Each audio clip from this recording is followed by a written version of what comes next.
Greetings, this is Chester with the Sampleist, and our sonic journey today is Spitfire Audio's Hearth and Hollow Folk Voices. Before we dive in, I'd like to make it crystal clear that the copy of this library we're reviewing was graciously provided to us by the developer. However, let me assure you that our commitment to delivering honest and transparent reviews remains unwavering. Our goal is to arm you with all the information you need to decide if this instrument deserves a spot in your musical toolkit. Spitfire Audio introduces Hearth and Hollow Folk Voices, a distinctive sample library that emerges from the creative genius of piano book artist Hunter Rogerson. This library marks the second community-driven collaboration with Rogerson, encompassing a total size of 6.23 gigabytes and designed for contact. This collection features 4 dynamic folk voices, including 3 soloists and 1 ensemble, offering a versatile range of 11 articulations and 8 mixes. Recorded in the ethereal acoustics of St. John's Anglican Church, each note carries with it a sense of place and emotion, enriched by the choice of 4 dynamic voices and a range of articulations that breathe life into compositions. The thoughtful inclusion of features like the bleed knob, plate reverb, vowel blending, and whistles or percussion sounds showcases the commitment to providing composers the tools to craft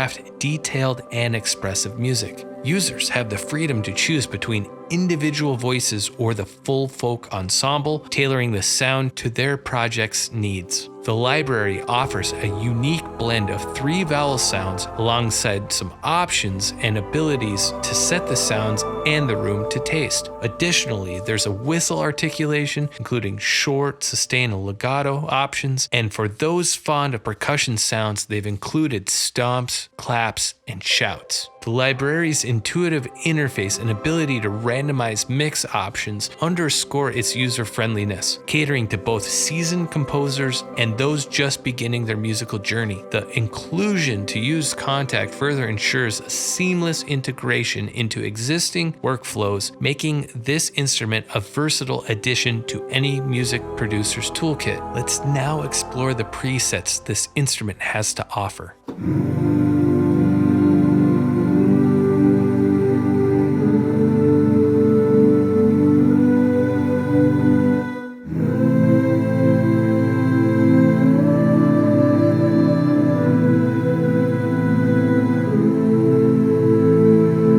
Hearth and Hollow Folk Voices. What an amazing tool just right off the bat.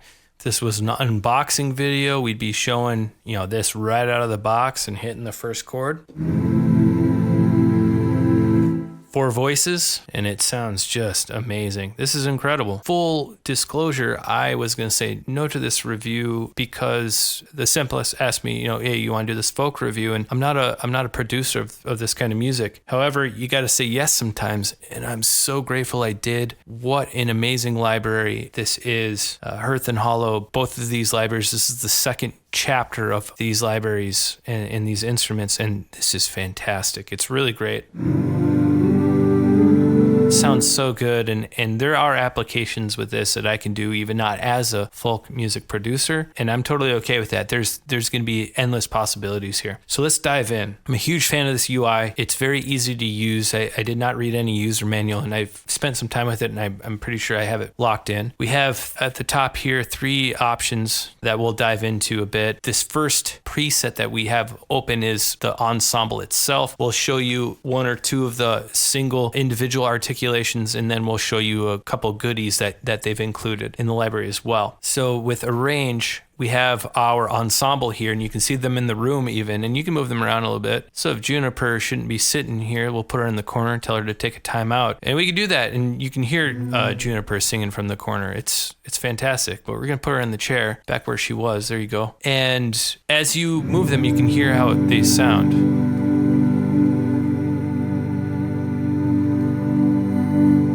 Significant changes, and that's great. And you can also throw them around a little bit so we can have mono or stereo of Willow there.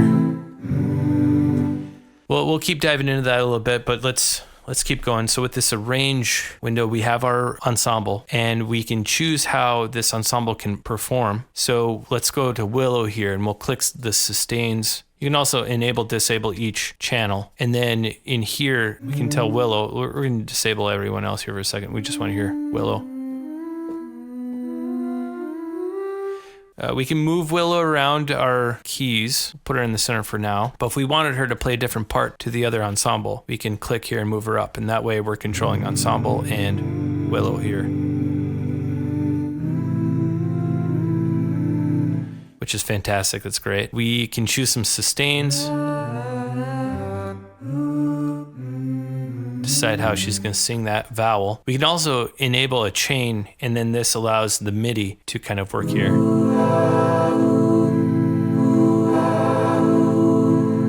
And that's a lot of fun. You can do this with the blooms as well. Blooms, these are kind of like hairpins. Again, let's take everyone out and just have Willow.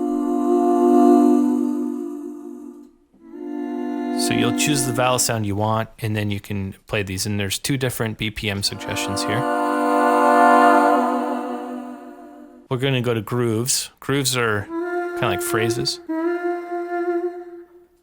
I want to mention something too. With blooms, grooves, blossoms, when you hold the notes out, I'm not doing anything there, and I'm still holding it, and she's done singing. That's blooms, and that's fantastic. It gives you a realistic approach to composing this music for voice that you don't see very often in other libraries. Sustains, it'll hold out the whole time, so you're controlling when that stops, and you'll get to set the release here in a moment. I'll show you where that is. Grooves, I'm holding the notes, and the phrasing is just happening as I'm holding it the whole time. You can hear the breath. You can hear the performance. That's awesome. It's really helpful.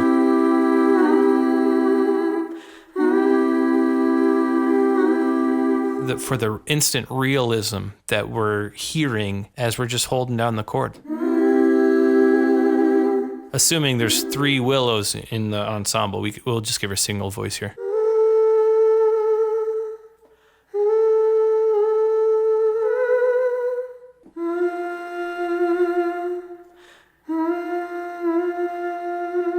Sounds so great. These takes, the sound samples are really fantastic. Here's blossoms. Yeah.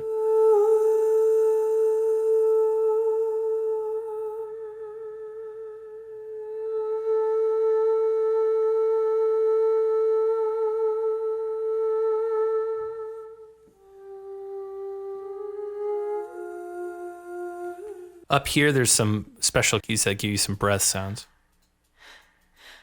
So that C7 octave range, you can use that as you're performing to help you, get a more realistic performance. So you get those options with everyone, and yes, you can decide that Juniper's going to play a bloom. We'll keep Willow on blossom. Hawthorne can play a sustain, and we'll just say Forest, which is, I believe, the ensemble. They'll play bloom, play a groove, right? And now everyone's kind of playing their own thing here.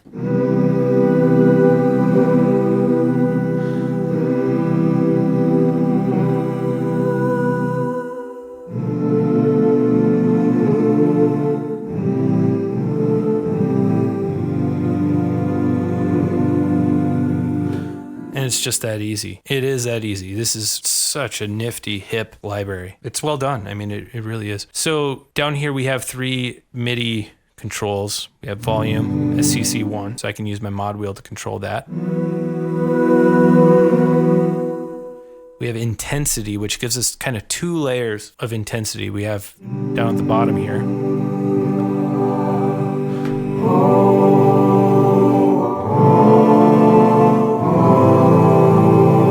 A very different ensemble here singing with that intensity up.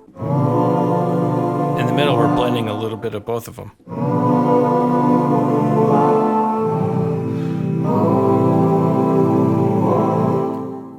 So you can play with these MIDI CCs. This is 11, and you can really dial in something that's very unique and special for your use case for how you're trying to write your music. Over here in the room, you have this bleed knob, which as you change, you'll see the sunlight coming in, and So this kind of changes up the room a bit and how everything's blending together. So you have that as kind of a fourth option here as you're dialing your sounds. And speaking of dialing things in, we'll go to adjust, and this is a global parameter here where we can set the attack and release of our sustains and our blossoms. And then you also have this random start. So if you want them to start randomly at different times of the blossoms, you leave that on. Otherwise, you can shut that off and they'll always start at the beginning of the phrase. Now we got presets here. This is really cool. It comes with already 8 defined mixes just for you to click on and interface with. So you got assigned seats. And we'll listen to each one of these.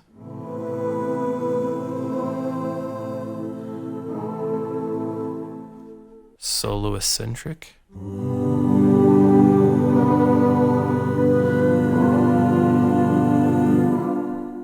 Ensemble-centric.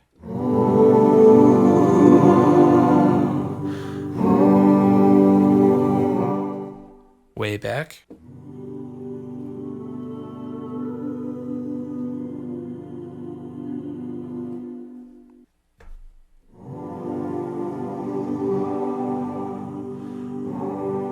The stereo spread of some of these mixes is really pleasing and really, really great. You can also randomize your mix, so if you just want to try something different and something unique. And then if you want to move someone around, just go ahead. And when you move these mixes, everything stays here in place. Notice how we had this special kind of setup here. Forgot to mention while we're here, you can assign volume of each member of the ensemble here, and notice that they do move around a little bit in the room. So when you're moving folks around, you are changing their volumes a bit, and they're panning. That moves them around a little bit too. But that's just a special reverb that gets added. This plate reverb, and it sounds really good. In fact, let's hear it in action.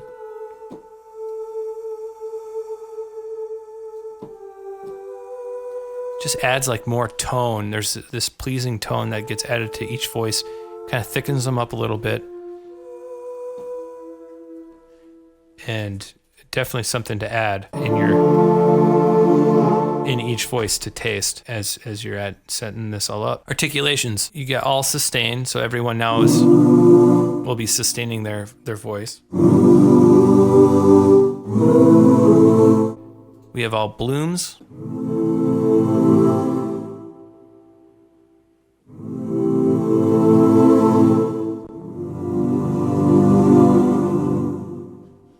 Grooves. And they'll all have the same groove that you're selecting here. 1, 2, and 3. We have low and high oo. So that's going to divide everyone up.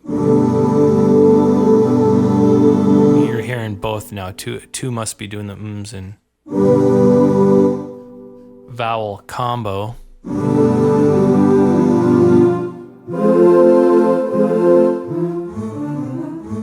Some sustains and blooms, splitting them up.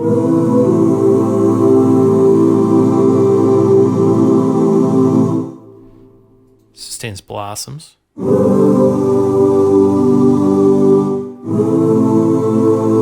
And we can see how they're set up here when we look at a range. We got 2 with blossoms, 2 with sustain. So you can look at the presets as you're setting these, and then bloom and blossom at the end. And that's how the ensemble is set up. Let's see how it looks with just a single voice. All right, so we have Juniper set up here. Juniper decided to join us.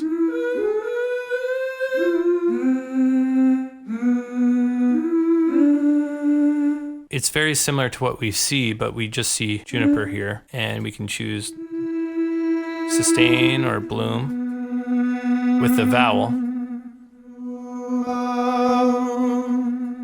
We can select our grooves.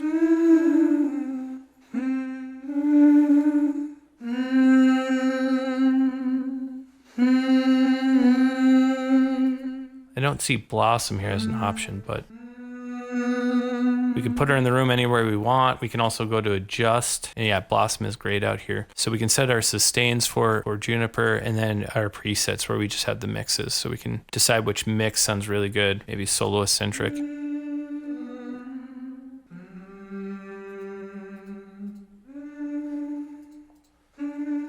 And these arrange options are key switches. So we can set this up more like a performance. We have volume, pan, and that plate reverb.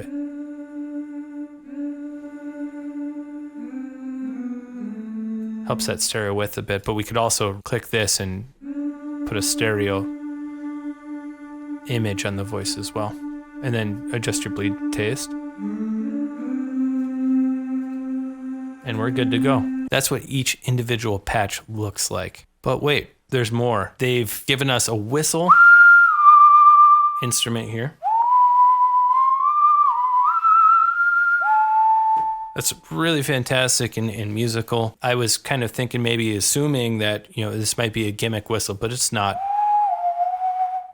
A lot of really fun applications, very easy to use. In fact, if you have a sustain pedal, you can use that here under articulations. If we click this, if I press the pedal down, now I have a legato as I'm playing. And I lift up and now I'm at shorts.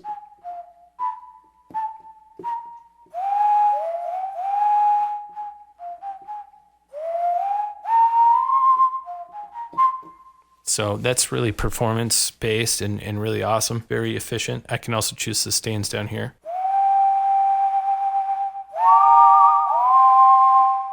And each whistle kind of has its own little performance. So when you are playing as chords, their characteristics kind of come alive.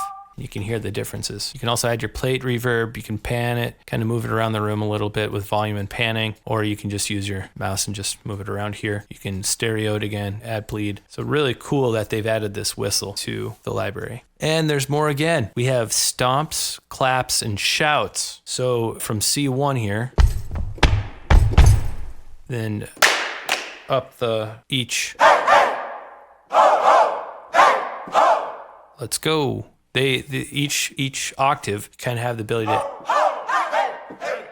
perform those. And then all the same settings again with the volume, pan, plate, turn them on or off, move them around the room again with the volume. And then what's grayed out is something that we're not going to be using or not required in this format. So that's really great that they're able to do that, kind of remove what's unneeded or not being used in the UI. A really great design here. All right, now let's put this library to use in a composition.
All right, so we got another untitled track at 90 BPM. I think we're in the key of C major, which has been a minute for me since I've written anything in C major, but I might get some heat for this. 3 of the voice. I did use the full voices ensemble in this, so definitely used a lot of that. Shout out to Spitfire Audio and the Sampleist team. They hooked me up with the other Hearth and Hollow library, and so I just kind of was getting caught up, and I used both of them kind of in this piece. Definitely did some really cool stuff with this vocal library. So let's start with just how the song started. Speaking of using the vocal library, we have the kicks, the stomps and claps, so I definitely use that. In fact, I probably just removed the shouts on both these. Stomps only on this one, claps only on the other one. Kind of had like a hip hop kind of beat thing going, just kind of worked out. Right? We added the instrumental percussion. This was a really cool patch from the original Hearth and Hollow. This gives you all the percussion of these instruments. So the performers must be, hitting on their instruments in a percussive way. Sounded really good. I added some plate reverb in a way that made it sound really great. And I actually just threw random MIDI in here and it just took off and sounded really good with the beat.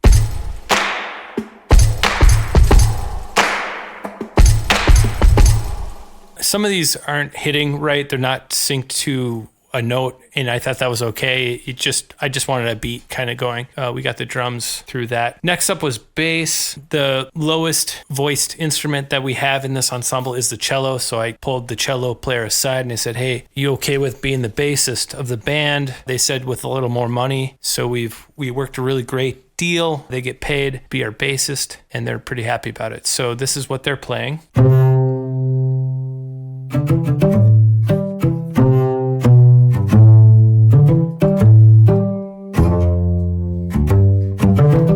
That and then some. They got some different parts kind of throughout, but I'm primarily, as I was saying in the beginning, I'm not really a folk player. I'm glad I took this review. It's allowed me to kind of expand my horizons and try to, get more involved in folk music. So, you got to always welcome those trials as an artist, expand your horizons a bit. And so I'm kind of being a little funky with this song, some hip hop in here, some kind of like how I would take a disco bass kind of part and give it to kind of a folk instrument or an ensemble. And I'm showing the versatility of this library here. If you're a producer of like hip hop or of house or any other thing, you're going to get a lot from this library. You can make a folk house song with this. This is what is so great about this library and an awesome opportunity to have work with this in the way that I did. These harmony instruments, this is what's building up kind of the chord progressions and kind of the notes in the chord progressions that we're playing. We'll start with the guitar and dulcimer. I'll shoot to the beginning here.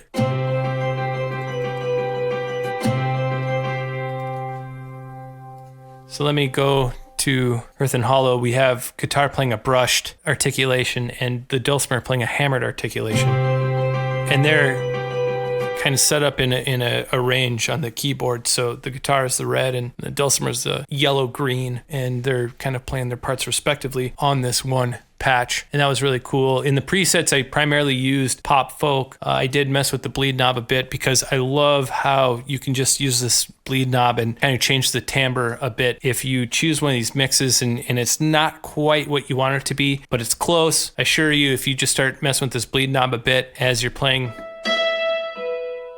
you'll find it dialed in exactly what you're looking for. I've applied less EQ later on because of this too. It's really fantastic and easy to just dial in and get something going. You can also play with these a little bit, the pan volume or move them around like we showed. It's the same. There's one more thing I wanted to show you. The other thing was articulations. I always found myself either reaching for plucked or brushed, trying these out. And what was great about that was my decision. I would start with plucked, I'd listen to the part. And if I felt it was too aggressive, I tried brushed.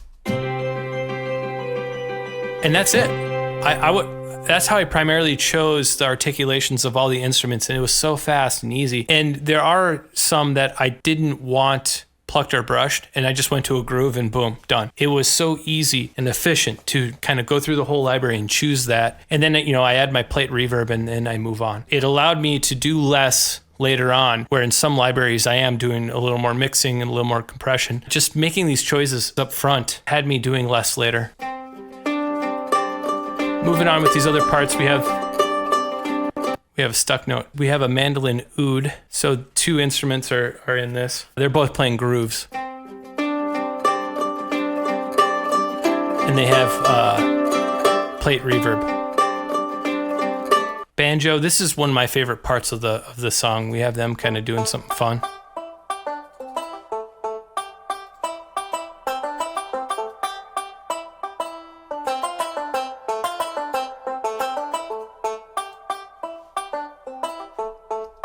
Playing a fun, funky part, which goes really well with kind of the mandolin and oud, as well as the mandolin melody later on in the song. Violin groove, I originally wanted to kind of play some like high notes as like pedal tones, but that's not the type of violin this is. So I turned it into playing like a groove 1.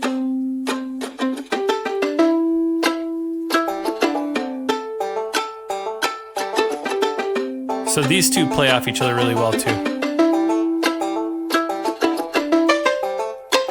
It's like when one's not playing, the other one is, kind of thing. That worked really well. The mandolin, they got the melody in the later part of the song, and that kind of plays like this.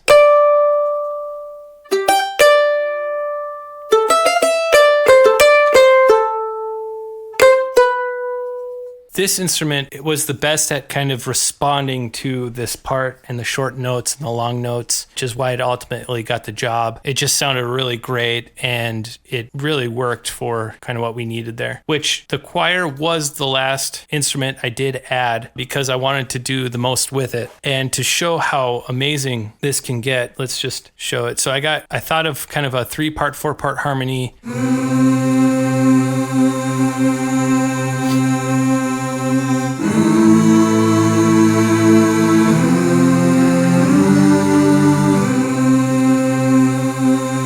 But I thought about that, and then I kind of ended up going with octaves, because I did hear, from my understanding anyways, is that Forest kind of works in octaves, and these parts are kind of just kind of set up that way, and it really plays well with octaves and any other thing you're looking to do. In presets, I really liked ensemble centric, so we used that. We did set up the bleed a bit, but I'm going to show you what I did there afterwards. We have them all doing sustains, because I wanted to show the power of vowel and intensity and volume, and then I set up my plate reverbs as I liked them. We have the ensemble set up this way. Ableton, we kind of work with MIDI in the envelope right here. I have kind of throughout the piece, we set up mod wheel, which is the volume. I have that set up so that it didn't change, because I wanted to kind of change the intensity as they're performing. It kind of gives you different kind of features through the ensemble, where when they're performing at a higher intensity, you're getting kind of like a more, louder's not the word, but you're getting like more voice in the take. Whereas down here, you're kind of getting less voice, and it's kind of a little more hoarse. It's got a little more to it, but it's like a lighter voice. And so I have them kind of playing that each time this phrase comes in at different intensities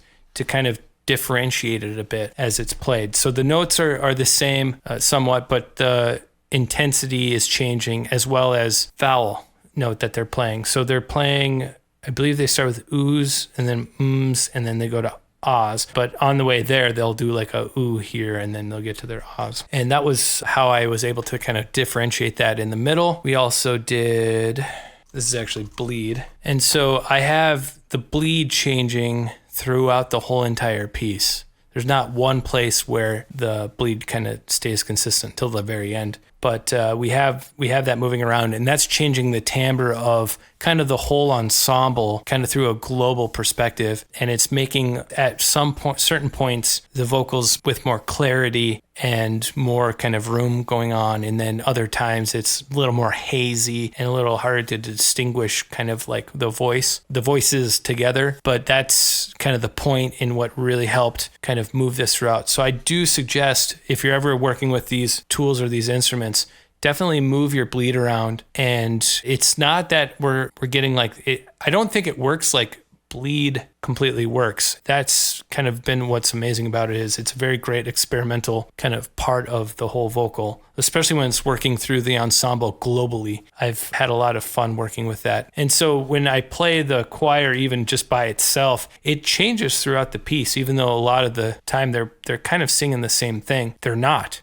And I was able to kind of get this done in minutes. This whole ensemble is just changing throughout, and it's so fascinating and so cool, so easy to work with. And it's kind of become a huge part of the song. I mean, without this choir doing these changes and having this movement, the piece would be repetitive and you'd kind of get bored of it pretty quickly. So these voices are great. And also they are, it's called folk voices, but I think there's so many other applications of these voices and what they can do. And again, if you're a producer of other styles of music, definitely give this a shot and give this a try and see how this works for you, because I think you're going to find ways of using it in your pieces, even if you aren't making folk music. Yeah, so that's the piece. Thanks for listening. It's time to wrap up our journey with some final reflections. Hunter Rogerson's second collaboration is another home run and yielded a library that not only captures the essence of folk music, but elevates it, offering a bridge between traditional sounds